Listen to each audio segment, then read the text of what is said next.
sentarnos y ya en el cafecito platicamos y en el pancito también. Es un placer estar aquí con ustedes y si por favor pueden bajar volumen a su celular y pues cantar con nosotros para alabar al Señor.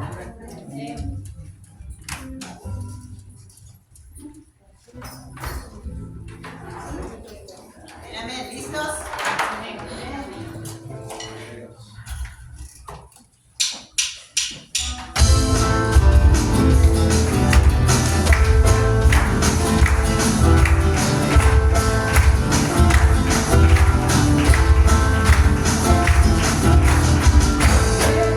Fuerte, fuerte.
cuán bello es el Señor, cuán hermoso es el Señor, cuán bello es el Señor. Hoy le quiero adorar. Cuán bello es el Señor.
encontramos una vez más en el Evangelio de Marcos, capítulo 11.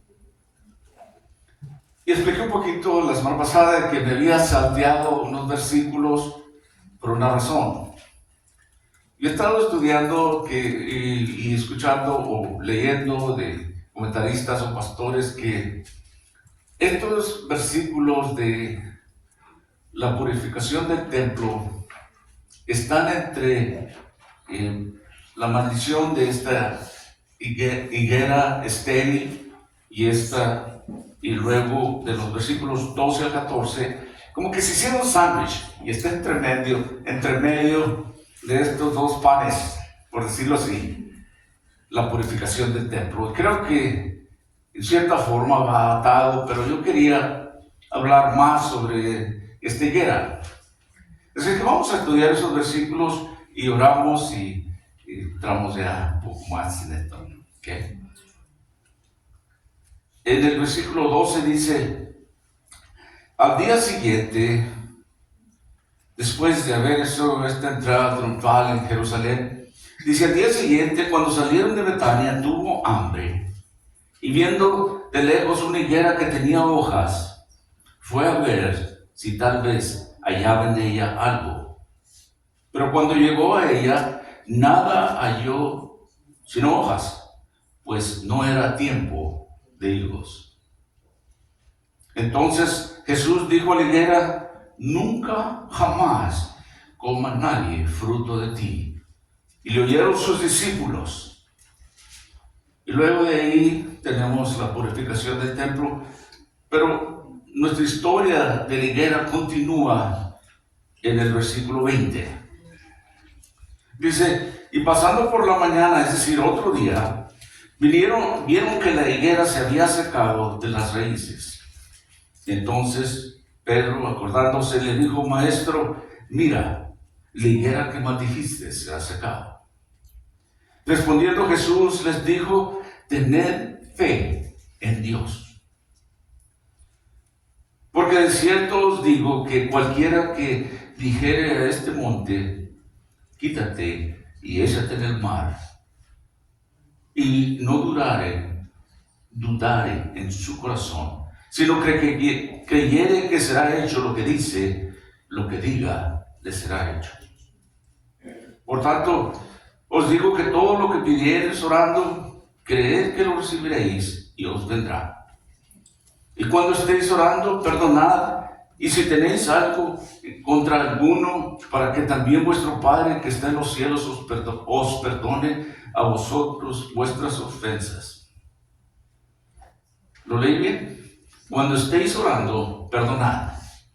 Si tenéis algo contra alguno, para que también vuestro Padre que está en los cielos os perdone a vosotros vuestras ofensas. Porque si vosotros no perdonáis, tampoco vuestro Padre que está en los cielos os perdonará vuestras ofensas. Padre, una vez más nos encontramos a tus pies y hemos adorado en cántico, en alabanza. Y ahora, Señor, al postrarnos, Señor, ante ti y ante tu palabra, Señor, rogamos que nuestro Dios y Salvador Jesús, que tú nos des sabiduría, entendimiento, que tu Espíritu Santo, Señor, repose y continúe en nosotros, dentro y fuera, Señor, hablándonos de ti, de tus maravillas, Señor. Haznos entender, Señor, tu palabra pedimos, Señor. Rogamos que así lo hagas por medio de tu Espíritu Santo, porque nos hemos reunido aquí más de 2 o 3 en el nombre de Jesús, para alabarte, Padre Celestial, para darte gracias, honra y gloria, y pedir, Señor, de tu sabiduría y de tu instrucción. Bendice pues el resto de este servicio ahora, en el nombre de Jesucristo, nuestro Salvador. Amén. La maldición de la higuera estéril.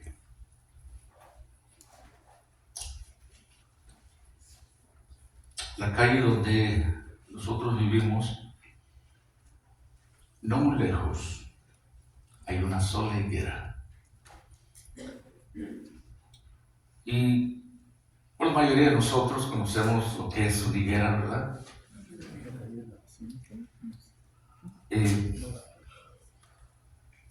Y esa higuera, le platicaba a mi esposa, mira, pasamos por ahí, ahora que voy a enseñarte esto, se me hace interesante, la he estado viendo, y tiene unos higos pequeños. Y me pregunta ella, pues, ¿cuándo es el tiempo de fruto de la higuera? Pues aquí tengo bastantes años en el desierto y he comido higos diferentes aquí. Y en el otoño, más o menos, quizás al final de este mes, el siguiente mes, es cuando ya están bien maduros. Pero pasé por ahí, me acordé de estos, se ven los higos bien pequeños, pero ya formados en crecimiento.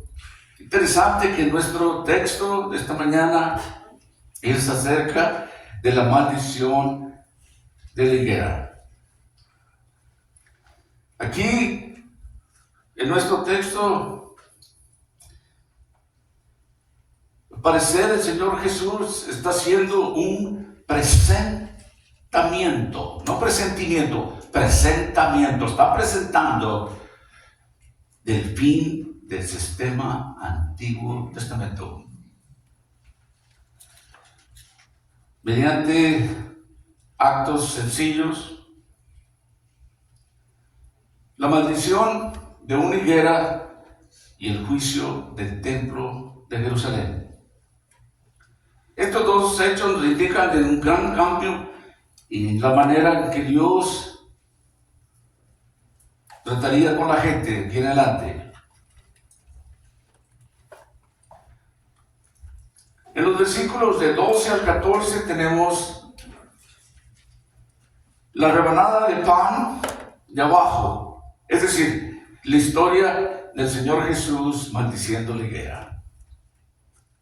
Los versículos 15 al 18, el Señor Jesús limpia el templo, lo estudiamos la semana pasada, y pone ahí un temor en la gente. Y ahora en los versículos 19 o 20 al 26, Marcos regresa a la higuera, pero ahora seca desde sus raíces. Y vemos ahí primero una maldición curiosa en los versículos 12 al 14, dice: al día siguiente, cuando vinieron de Betania, Jesús tuvo hambre. Y viendo de lejos una higuera que tenía hojas, se acercó a ver si hallaba algo en ella. Y cuando llegó a ella, nada halló sino hojas, porque aún no era el tiempo de los higos. Respondió Jesús y le dijo: nunca jamás coma nadie fruto de ti. Y huyeron sus discípulos. Cuando yo miré estos versículos, dije, tiene que haber más que esto. Es más profundo. Son los que no sé todavía. Quizás estudiando un poco más pueda entender.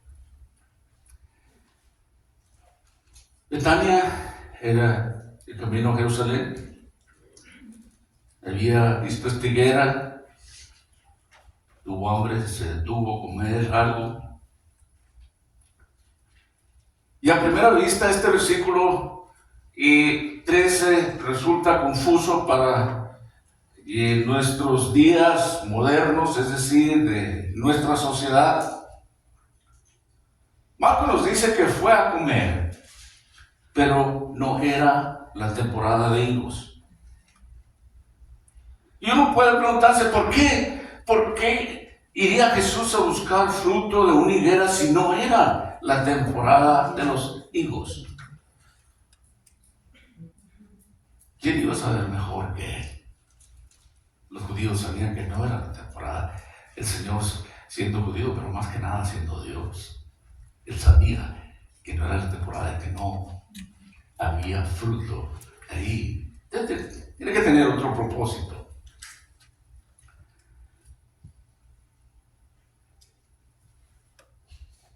Para una persona que vivía en esa región del mundo, no se confundiría en lo absoluto.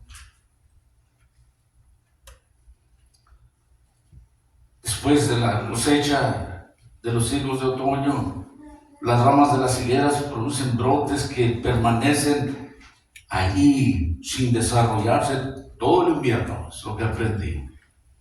Pero ya en la primavera, alrededor de mediados de marzo o mediados de abril, el árbol empieza a producir hojas y esos pequeños brotes, unos pequeños brotes verdes y redondeados que finalmente se desarrollan completamente en higos cuando viene la cosecha en otoño. A esos brotes pequeños se le llaman, o algunos le llaman, higos bebés. Tiene su lógica, ¿verdad? Y sabe que los pobres a menudo se comían esos brotes.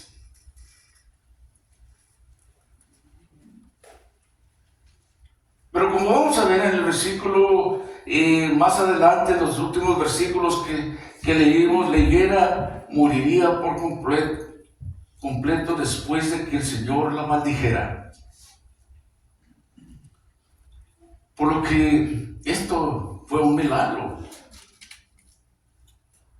Los comentaristas dicen que este es el único milagro destructivo que el Señor Jesús hizo.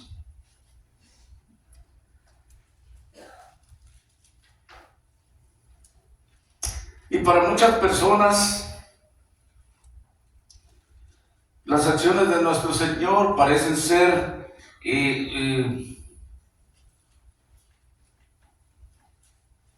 fuera de lo común. Y la gente se pregunta por qué condenaría un árbol solo porque no tenía higos. O quizás esos higos bebés. Quizá la gente diga, oh, pues el árbol nunca le hizo nada mal a nadie. ¿Sería que el Señor estaba siendo maloso, mezquino, vengativo o qué? Eso es lo que dicen algunos. Esta historia, por alguna razón, ha molestado a mucha gente a lo largo de los años. Ateos famosos le han condenado rotundamente al Señor. E incluso algunos comentaristas cristianos parecen estar confundidos con esta historia.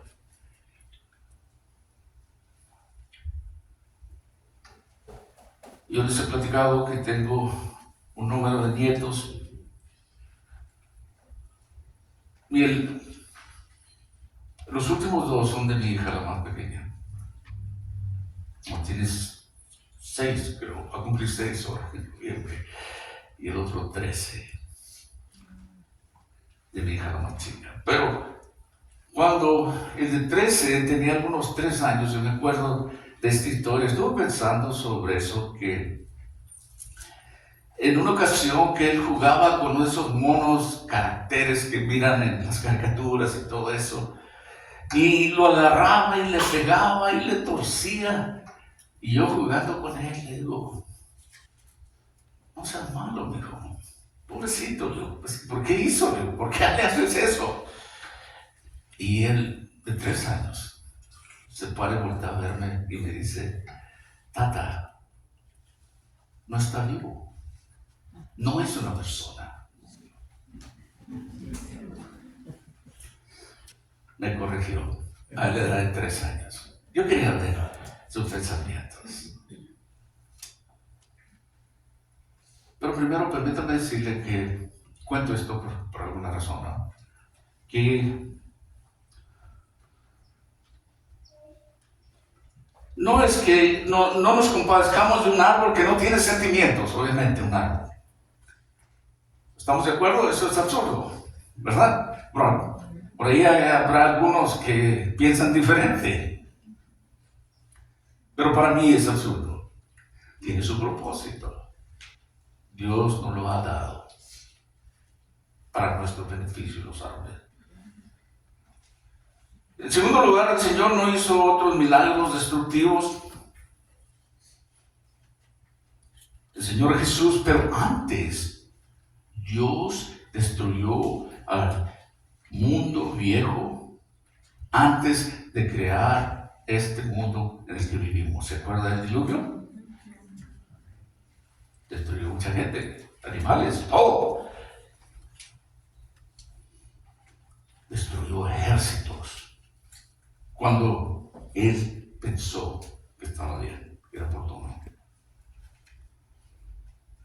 Y advierte también la destrucción eterna a todos los que se niegan a arrepentirse y creer en Él y ser salvos por Él. Él advierte y dice que viene una destrucción eterna. Tercero, Dios es soberano, el creador de todos los seres vivientes.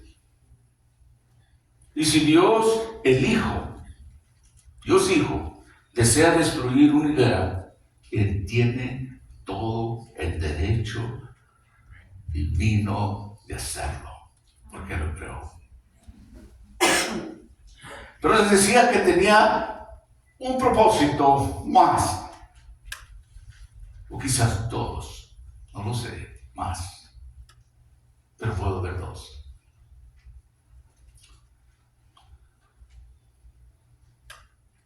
Pero aún así, todos estos malentendidos que la gente tiene o que dicen acerca de esta historia, quizás pasan por alto el punto principal que Él quiere ser.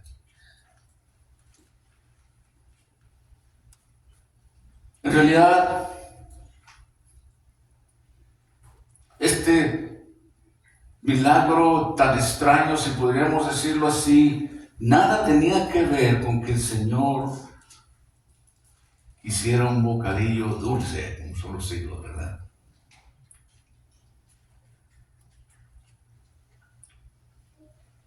Se acercó al árbol y lo maldijo por una razón. Y era una señal, quizás un poco dramática, de Dios. Pero tenemos que esperar, o voy a esperar, no les voy a decir todo hasta que no le ponga el otro pan al sándwich en nuestra historia.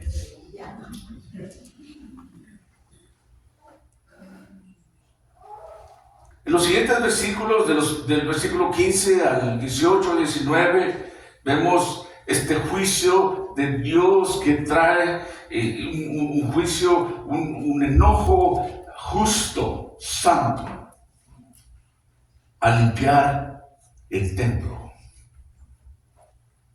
donde habían hecho, ¿verdad?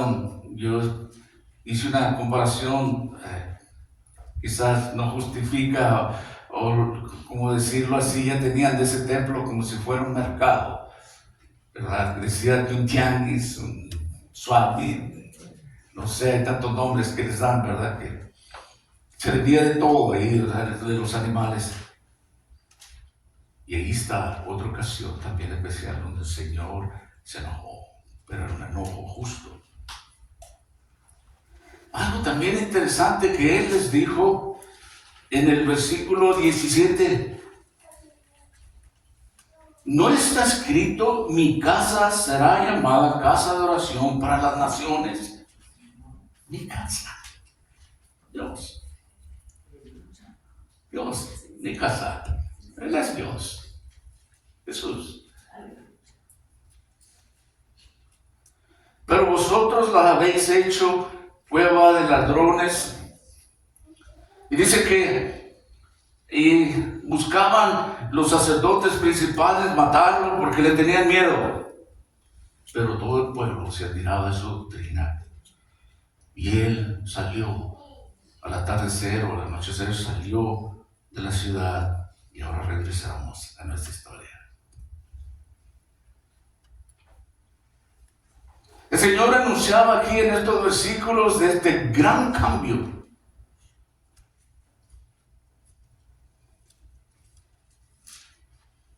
Pero al llegar la noche, dice Marcos en el versículo 19, Jesús salió de la ciudad.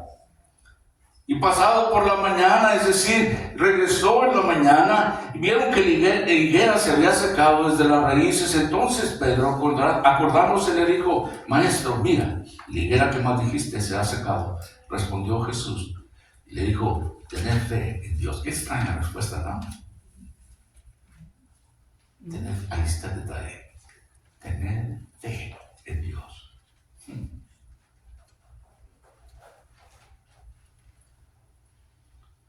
Era notable cada día, desde su llegada a Jerusalén, el Señor Jesús entraba en la ciudad durante el día y luego sale de ella al anochecer.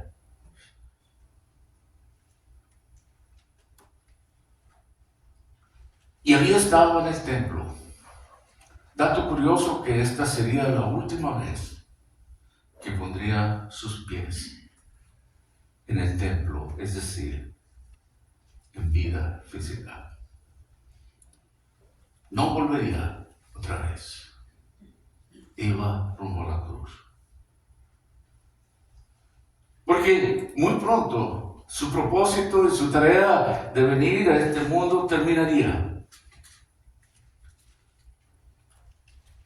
Y muy pronto Dios ya no se encontraría con la humanidad en edificios de piedra.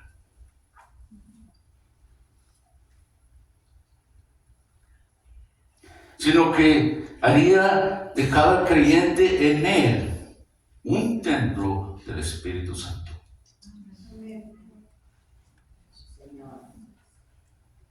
Pero al día siguiente, cuando regresaron a Jerusalén, Pedro ve el árbol que Jesús había maldecido el día anterior, que ahora se había secado completamente desde sus mismas raíces.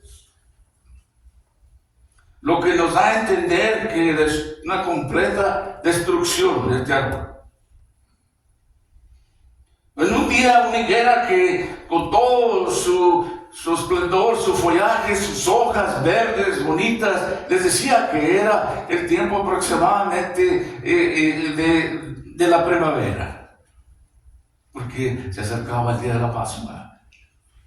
Quizás nosotros no celebramos el día de la Pascua en el mismo día exacto que los judíos lo hacen, pero es la etapa del año.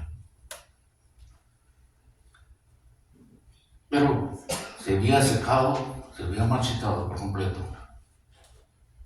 Un árbol no muere de un día para otro, ¿no? A no ser que Dios lo mate.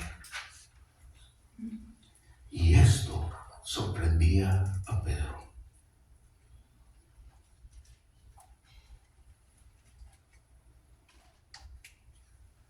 ¿Sabe que en el Antiguo Testamento los profetas muy seguido usaban la higuera como un símbolo de la condición de Israel ante Dios?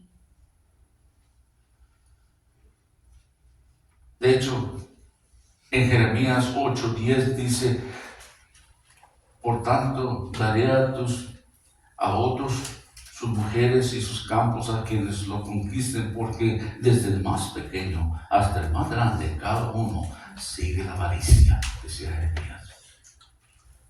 Desde el profeta hasta el sacerdote, todos hacen engaño. Y no vimos eso cuando purificó el templo, que vendían de todo. Tenían casas de cambio, podía usted agarrar pesos por dólares ahí. No es eso. Pero se usaba una moneda en el templo que no era la moneda común y corriente, y tenían que hacer cambio y llevarla al templo. Pero Jeremías dice que curaron la herida de la hija de mi pueblo con liviandad, diciendo: paz, paz, y no hay paz. ¿Se han avergonzado de haber, pregunta, ¿se han avergonzado de haber hecho abominación? Y luego dice: ciertamente no se han avergonzado en lo mínimo, ni supieron avergonzarse. Caerán, por tanto, entre los que caigan, cuando los castigue, caerán, dice Jehová. Los cortaré del todo, dice Jehová. No quedarán uvas en la vid, ni higos en la higuera, y se caerá la hoja, y lo que les he dado pasará de ellos. Usaban desde el Antiguo Testamento como la condición de Israel y como juicio también. Y no traigo la escritura, pero le voy a dar la cita también en Miqueas capítulo 7, versículo 1 al 6. Así es que la destrucción de la higuera era un símbolo del juicio de Dios sobre Israel. Por ejemplo, le voy a dar otro ejemplo. En Oseas capítulo 2, versículo 2 en adelante dice: y haré talar sus vides y sus higueras, de las cuales dijo: mis salarios son salario que me han dado mis amantes, y las reduciré a un matorral, y las comerán las bestias del campo. Era un símbolo del juicio de Dios. Cuando ellos se apartaban de Dios, y Dios lidiaba de esta manera. Después, Isaías nos cuenta la ira de Jehová en contra de las naciones, y lo hace en Isaías 34:4, y dice: y todo el ejército de los cielos se disolverá, y se enrollarán los cielos como un libro, y caerá todo su ejército como cae la hoja de la parra, y como se cae la de la higuera. Usaba esto en Lucas capítulo 13, versículos 6 al 9, el Señor dijo esta parábola. Tenía un hombre una higuera plantada en su viña, y vino a buscar fruto en ella, y no la halló. Y dijo al viñador: he aquí, hace 3 años que vengo a buscar fruto en esta higuera, y no la hallo. Córtala.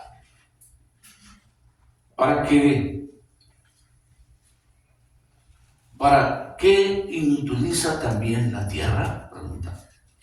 Él, es decir, el trabajador, el encargado de la viña, respondió y le dijo: Señor, déjala todavía este año, hasta que yo cabe alrededor de ella y le abone, y si diere fruto, bien, y si no, la cortarás después.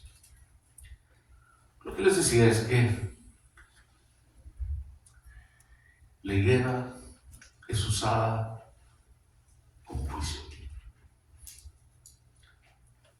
Pero aquí me daba la sensación de ser de un día para otro. Yo podría haber empleado y decir, y he visto comentarios donde dicen que Dios iba a lidiar con aquellos hombres que no dieran fruto. Los iba a cortar. Sí lo hará eventualmente. Pero es un Dios de paciencia, un Dios de misericordia, un Dios paciente que espera en nosotros. Pero hay algo más en el Salvador. Así es que cuando vemos esa purificación del templo, ese sándwich, ese intermedio, y la higuera, podemos decir que simboliza la esterilidad espiritual de Israel en los días de Jesús, y la destrucción del árbol simboliza la inevitable destrucción que le esperaba a Jerusalén, y sabemos que iba a ser destruido Jerusalén. Incluido el templo, toda su corrupción y decadencia espiritual. Israel tenía todas apariencia externa de devoción religiosa, pero no daba fruto, infructuosa. Era pura religión.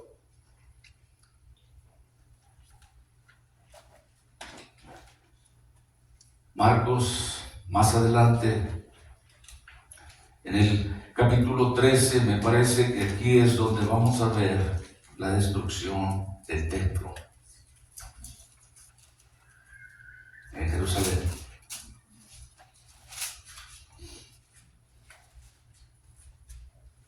Ahí predice la destrucción del templo. Lo vemos en el versículo 2. ¿Sabe que esa promesa se cumplió en el año 70? el calendario en que vivimos. El ejército romano de aproximadamente, dice por ahí algunos datos que logré encontrar, que aproximadamente 30,000 soldados romanos abrió una brecha en los muros de Jerusalén y arrasó la ciudad, de modo que literalmente no quedó piedra sobre piedra. Y el Señor dijo eso. Por eso les decía que tiene la apariencia que es una manera diferente que Dios va a tratar con el hombre. Y les dije del templo, ¿cuál sería el templo del Espíritu Santo? Cosa interesante, destruyó eso. Es más, no se ha hecho todavía. Sabemos que se llevará a cabo por propósitos de los días finales. Pero hay algo más. Era como una profecía escalofriante que el Señor les dijo que no quedaría piedra sobre piedra el templo, que iba a ser derribado. Y vamos a estudiarlo en el capítulo 13 de Marcos, y les decía que la destrucción de la higuera fue una parábola de juicio, pero también una especie de inauguración de una nueva era. Pronto el Señor moriría en la cruz por nuestros pecados, resucitaría el tercer día y ascendería al cielo. Y ya no habría más necesidad de un templo físico, donde generaciones de personas sacrificaran, no sé, millones de cabras, de borregos, de palomas, de sacrificios, de animales, y no más. De una vez por todas, Jesús pagaría la pena por todos los pecados de su propio cuerpo, y ahora nadie se vería privado de entrar en la presencia de Dios al lugar santísimo. Era una era nueva, todo empezaba ahí. Interesante que no hay templo donde se junten para orar. El Señor le dijo a aquella mujer en el Evangelio de Juan, capítulo 4, que un día los adoradores adorarían en espíritu y en verdad. Aquella mujer samaritana, ¿se acuerdan?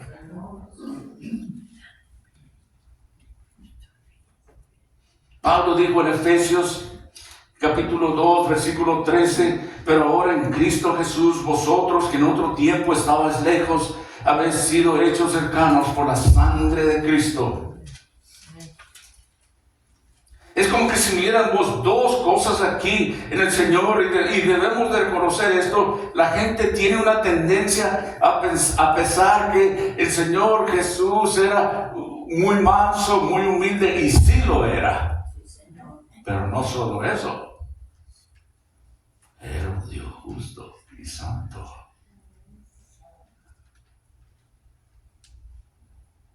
Muchos quizás podrían pintar al Señor Jesús como muy tierno, amoroso, y sí lo es, pero también es un Dios justo. Y lo probó ahí en purificar el templo. Él es todas las cosas, Jesús es todas las cosas. Las tres personas en la Trinidad son todas estas cosas: el Padre, el Hijo y el Espíritu Santo. Pero este Dios que es Jesucristo, que es amoroso, que es tierno, que es misericordioso, es Dios, y es un Dios que también odia el pecado y promete juicio para aquellos que practican el pecado. Observe las acciones del Señor Jesús ahí en el templo, en los versículos 15 y 16. Él ahí nos dice que expulsó a los que vendían y compraban en el templo, y volcó las mesas y las sillas de los cambistas y los vendedores de animales. Un hombre detiene todo el negocio que se hacía ahí. No sé si usted haya visto a alguien, o quizás usted mismo lo ha hecho, cuando se va revolcando mesas y sillas, y puede decir a alguien: oh, este está enojado. Quizás algunos de nosotros hasta golpeando puertas para hacer saber nuestro, pero el enojo de él era santo, justo. No había pecado en él.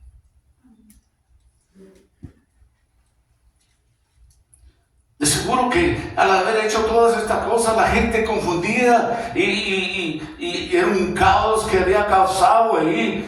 Pero los líderes religiosos lo odiaban porque él estaba exponiendo y denunciando la hipocresía. Pero aquí comenzaron a conspirar debido a los celos que sentían por esa popularidad como maestro. Y al anochecer que salió de la ciudad, la costumbre de Jesús durante los primeros días de esa Semana Santa, que nosotros conocemos así, era no salir hasta la puesta del sol, no salir de Jerusalén. Estaba durante el día ahí, pero al atardecer salía. Las multitudes ya se habían dispersado, las puertas de la ciudad estaban a punto de cerrarse por razones de seguridad, obviamente, pero no pasaría la noche en Jerusalén. Entonces ya sabían que sus enemigos estaban ahí. No que tuvieran miedo por sí mismo, pero parte de su ministerio era de preservar a las ovejas, es decir, a sus propios discípulos. Juan nos dice en el capítulo 17, donde él ora, nos dice que no era el tiempo apropiado. Eran los últimos días de pasar con sus discípulos, era tiempo de instrucción, de animarlo. Después de aquel día que había maldecido a la higuera, al siguiente día que sus discípulos pasaban por el camino a Jerusalén y notaron que este árbol se había marchitado, ¿verdad? Y aquí, en los versículos 12 al 14, ¿verdad? Nos leemos eso. Mateo también nos cuenta en Mateo 21:20 que al verlos los discípulos se maravillaron diciendo, ¿cómo es que esta higuera se secó tan pronto? Pero el Señor responde esto: ten fe en Dios, tengan fe en Dios. Una higuera seca, y luego dice, tengan fe. Quizás ellos querían otra respuesta, porque era secarse o algo así.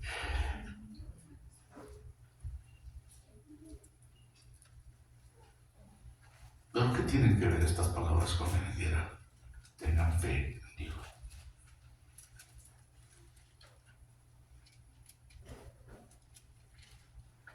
Pero alguien dijo por ahí que el Señor estaba alentando la fe de estos discípulos por el medio de eliminar las dificultades. Si los discípulos tienen fe en Dios, pueden lidiar con problemas de la infructuosidad y eliminar obstáculos montañosos cuando hay fe.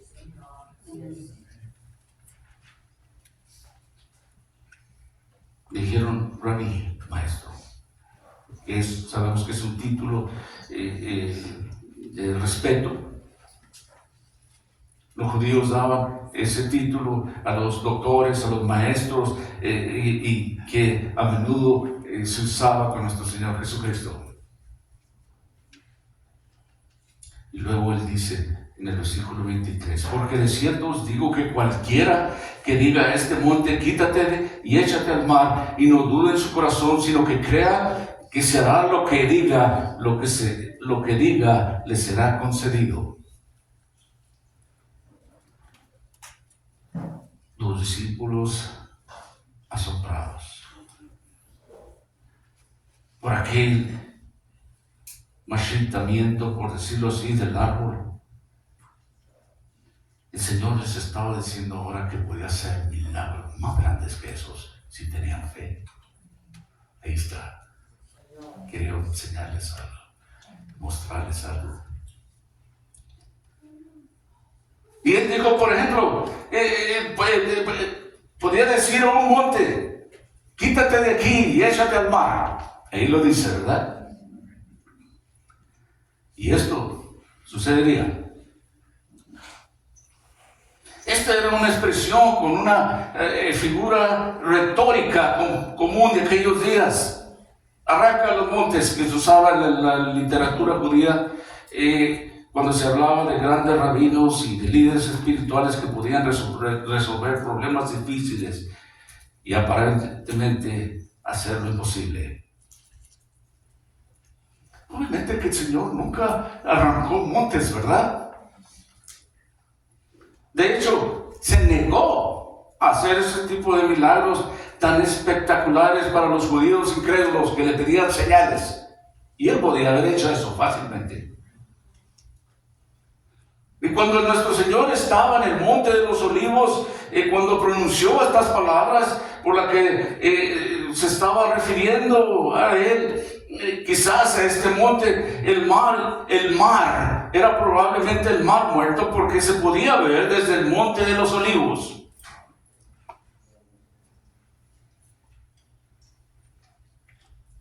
Conforme entramos, me figura que se pone más fuerte y vemos dónde empieza la aplicación para nosotros. ¿Okay? No se desesperen.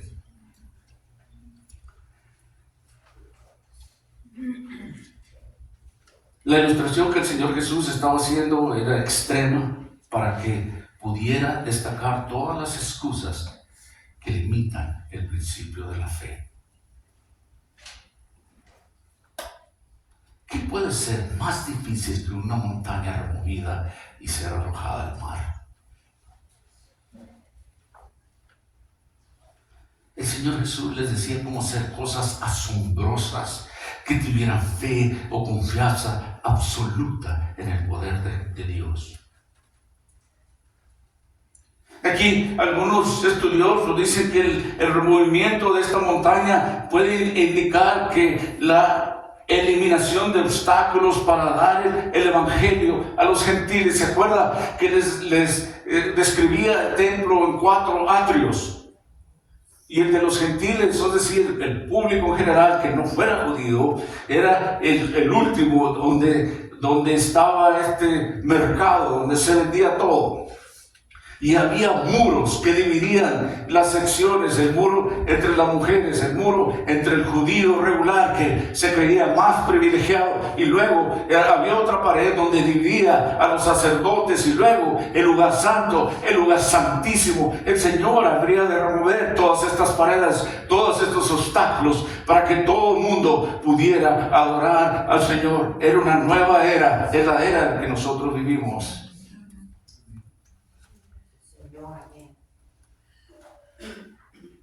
Israel ligera y fructuosa, y los gentiles son la montaña que será movida para Dios, por el poder de la oración. Por esta enseñanza sabemos que el Señor instó a sus discípulos a creer que ya han recibido todo lo que han pedido en oración. La fe lo acepta como algo que ya está hecho. Aunque la respuesta real todavía no está viene en el futuro. No la puede ver todavía. Y este versículo muchas veces se malinterpreta hoy en día. El cristiano no necesita mover montañas literalmente. Eso es obvio, ¿verdad?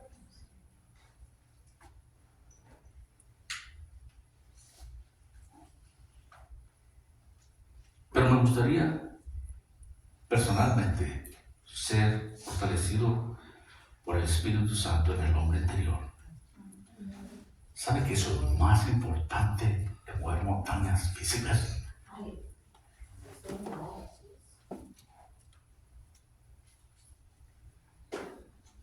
Esta ilustración es para mostrar lo que la oración puede hacer. Y él dijo en el versículo 24, Marcos nos registra aquí y nos describe esto: por eso os digo que todo lo que pidiereis orando, creed que lo recibiréis y os vendrá. Pero cuidado aquí, voy a explicar esto, porque muchos han mal usado estos versículos.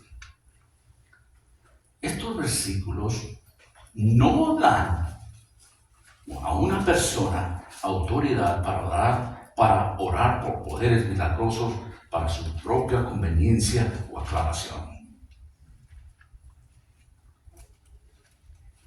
Todo acto de fe debe de descansar en las promesas de Dios a la luz de todo lo que la Biblia enseña sobre el tema. Tiene que ser bíblico.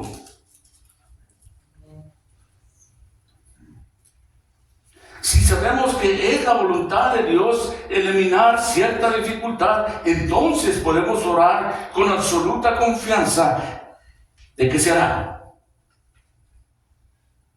De hecho, podemos orar con confianza sobre cualquier tema, siempre que estemos seguros de que es conforme a la voluntad de Dios, tal como lo revela en la Biblia, o por el testimonio interior del Espíritu.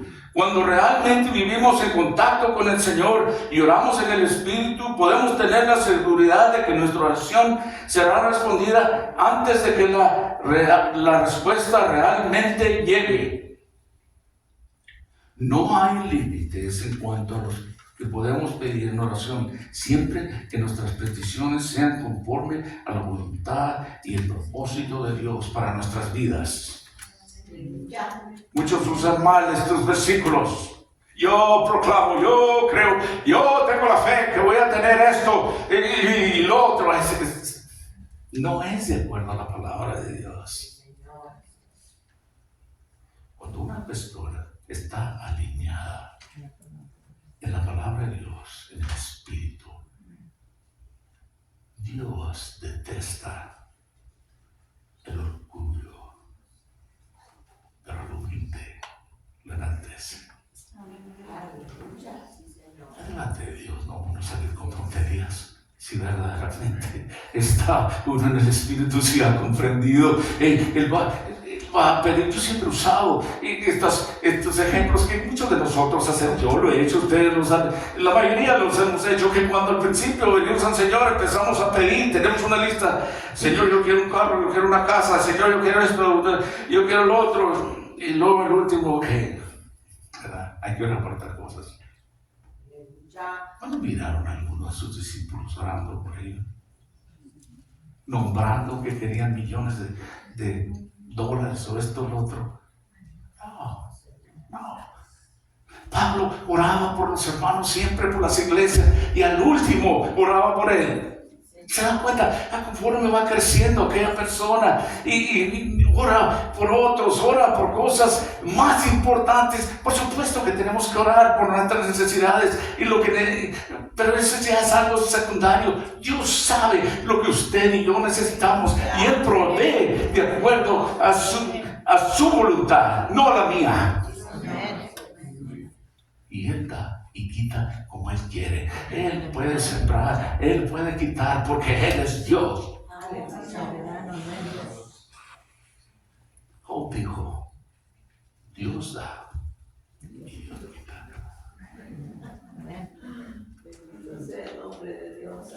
Mucha gente usa estos versículos para pedir de una manera tonta, absurda. No es lo que dice, lo que está diciendo el Señor. Cuando vemos al Señor Jesús pedir por sí mismo, o sus discípulos, más adelante apóstoles, todos murieron en la cruz. Incluso el apóstol Pablo, cuando él pedía que estaba enfermo, el Señor le dijo, bástate mi gracia. ¿Por qué? Porque esa es la voluntad de Dios. Yo no sé lo que el Señor tiene para su vida o la mía. Él conoce mi vida y Él sabe que es lo mejor para mí. Y quizás, ¿cuántas veces no hemos escuchado esa frase que Dios no le da alas a los alacranes porque volando pican? Y esa no es su voluntad. Pero no hay límite en lo que Dios puede hacer si estamos enfocados en su voluntad, en el Espíritu, orando verdaderamente en conexión con Dios. Yo, en mi manera de pensar, sería ridículo venir ante el Señor y pedir una cosa absurda como eso. de dinero, de posesiones, como muchos. Les decía la semana pasada que muchos han usado la iglesia como un negocio y se hacen ricos. Pero cuidado, porque vendrá el juicio un día y todos compareceremos delante de Él.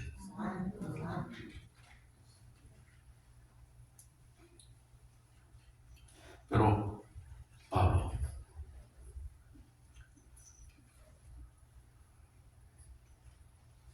en una ocasión Pablo señala claramente que el primer paso en la oración debe de ser fe ante Dios. Además, en Hebreos, el libro de Hebreos nos dice: pero sin fe es imposible agradar a Dios, porque es necesario que el que se acerca a Dios crea que le hay y es galardonador de los que le buscan. Hebreos 11:6. Tiene que venir a Él por fe.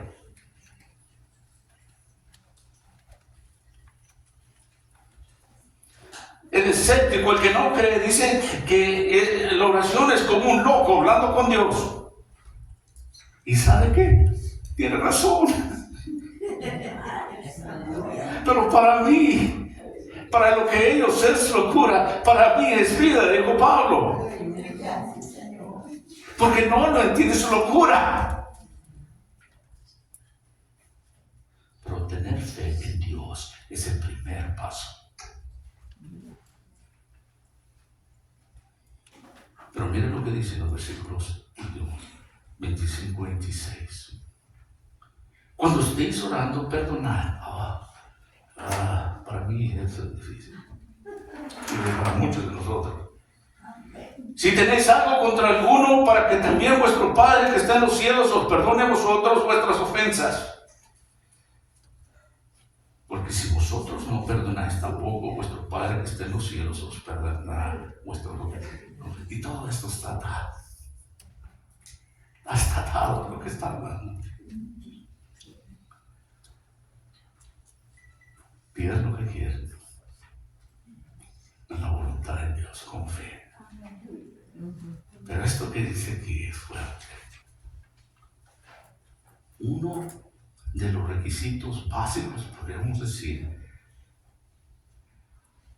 que la oración es respondida en un espíritu perdonador. ¿Se dan cuenta? Humilde, un espíritu que no es egoísta, que no piensa en sí mismo al pedir, porque muchos usan esto: no, pide lo que quieres, yo te lo daré, tú eres un hijo de Dios, y Dios quiere que tú seas rico, y Dios quiere, es lo que usan, ¿verdad? Pero no necesariamente. Veamos que el hombre no se mide por los bienes que tiene. Es más, muchas veces, no todo el tiempo, esas cosas nos pueden estorbar para servir a Dios. Sí, Señor, escuchar.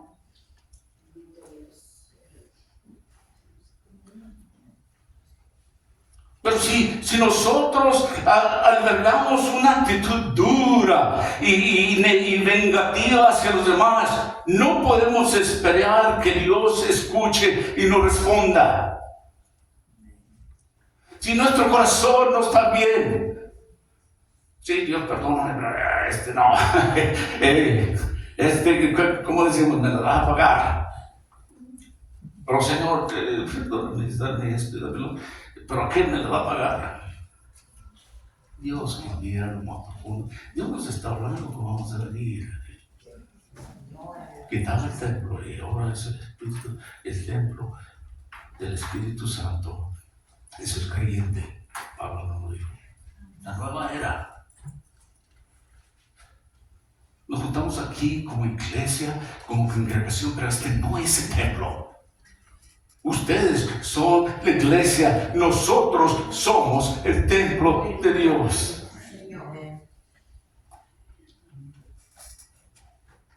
Debemos de perdonar para ser perdonados, dijo el Señor ahí. Esto esto no se refiere al perdón de los pecados en el momento de la conversión.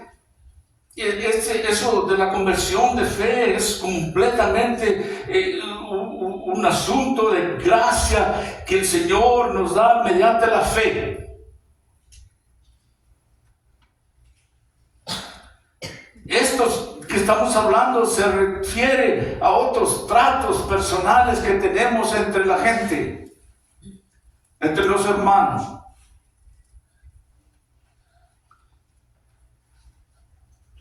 Un espíritu de resentimiento en un creyente rompe la comunión con el Padre Celestial y obstaculiza el flujo de las bendiciones. Las bendiciones muchas veces no necesariamente son materiales, pueden ser espirituales, y esos son los más grandes.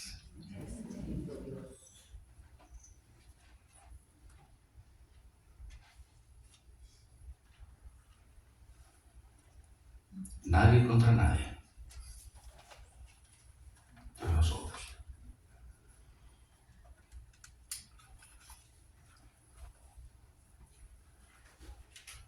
No guarde algo contra otra persona. El perdón divino hacia un creyente y el perdón de un creyente hacia los demás están inseparablemente vinculados porque se ha establecido un vínculo entre Dios y el creyente perdonado. Van mano a mano, van agarrados de la mano. Las transgresiones pueden ser ofensas, pasos en falsos o errores.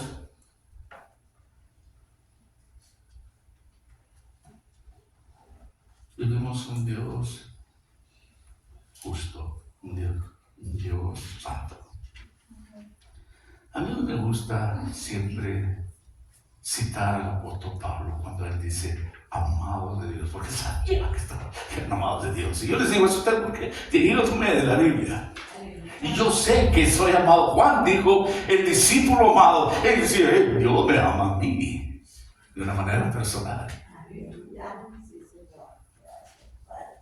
Y eso es simple misericordia y gracia de Dios. Jamás ninguno de nosotros lo merecimos. Nunca lo buscamos. Nunca hicimos nada por él. Antes, al contrario, corrimos de él. Hicimos todo lo contrario. Pablo dijo que el que más se le ha perdonado, más agradecido está. Eso decía el apóstol Pablo, porque él sabía lo que Dios había hecho por él. Y dijo que todo lo demás era como basura en comparación con las cosas de Dios. ¿Dónde están las riquezas? Dijo lo demás, doble ciudadanía. Un hombre estudiaba en las mejores universidades de aquellos días. Evidentemente que venía de buena familia, han de haber tenido algo, era un hombre religioso, pero al final cuando Dios lo encontró, es decir, que Dios lo bajó de su macho, como decimos nosotros, comprendió que todo lo demás, en comparación con el conocimiento de Dios, es nada. Y usted y yo deberemos de sentirnos agradecidos.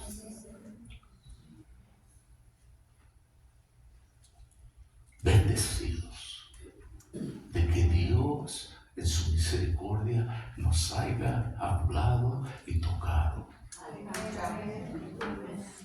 Y dice, hey, ven para acá, yo quiero hablar contigo. Vamos a sentarnos a la mesa, dice Isaías, con todo lo que traes y yo te daré lo mío. ¿Qué trato? ¿Qué trato es ese? Todo por nada. ¿Y qué tengo yo que ofrecer a Dios? Nada. Y Él me ofrece todo. No solo la vida aquí, pero la vida eterna. Y dentro de esta vida vamos a tener altibajos. El apóstol Pablo dijo, camino por fe, no por vista, porque él sabía que él iba a ver altibajos a veces en nuestras vidas que andamos económicamente muy bien, a veces que no, o emocionalmente, espiritualmente, tenemos también nuestros altibajos, pero por fe seguimos adelante, por fe confiamos en la palabra de Dios, porque Él es fiel y verdadero. Estos últimos versículos del 25 y 26 que nos da Marcos, que dicen que cuando estéis orando, perdonad si tenéis algo contra alguno, para que también vuestro Padre que está en los cielos os perdone a vosotros vuestras ofensas. Porque si vosotros no perdonáis, tampoco vuestro Padre que está en los cielos os perdonará vuestras ofensas. En Mateo capítulo 6 nos dice así, de los versículos 14 y 5, para cerrar, hablando del sermón del monte. Porque si perdonáis a los hombres sus ofensas, os perdonará también a vosotros vuestro Padre Celestial. Pero si no perdonáis a los hombres sus ofensas, tampoco vuestro Padre os perdonará vuestras ofensas. ¡Wow! ¡Qué bonito! Cambió todo. Usó esta guerra para mostrar su poder, que puede hacer una nueva era, un nuevo templo. El templo quedó destruido. Nadie tiene que ir a orar. La gente, los judíos todavía van a las paredes ahí. Pero Dios no está ahí. Dios vive en el hombre y en la mujer, en el corazón. Aquellos que han abierto sus puertas y su corazón a Él. Aquellos que lo adoran en espíritu y verdad. Aquellos que humildemente se acercan a Él y aceptan su condición pecaminosa y se humillan pidiendo perdón y agradeciendo ese sacrificio que Dios ha hecho por nosotros. Así es que este Dios, que es capaz de hacer y deshacer como Él quiera, Job dijo, alabado sea Dios. Y nosotros podemos decir esta mañana, pero considérese afortunado, bendecido, escogido de Dios, que Él lo haya llamado para mostrarle su misericordia y sus planes futuros y usarlo en su familia para lo que Él está haciendo. ¿No es algo tremendo? ¿Dónde encontraría este trato? Jamás habrá nada mejor que esto en la vida de un hombre y una mujer. No importa cuánto dinero, cuántas posiciones, cuánta fama, lo que tenga comparado con las cosas de Dios. Padre, te damos gracias en esta mañana por tu palabra, que es poderosa, preciosa, Señor, fuerte, que penetra hasta lo más profundo del corazón.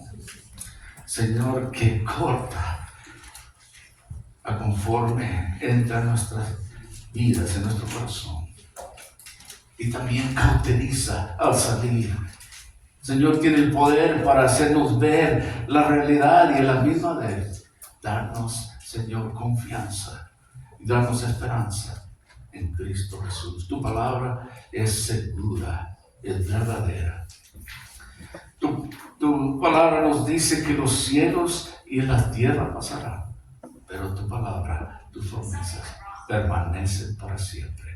Oh Dios Todopoderoso, tú eres el mismo de ayer, de hoy y de mañana. Y en esta mañana damos gracias por el privilegio de contarnos dentro de tu familia, de ser hijos e hijas de Dios en su gracia y en su misericordia. Te alabamos en el nombre de Cristo Jesús, nuestro Salvador.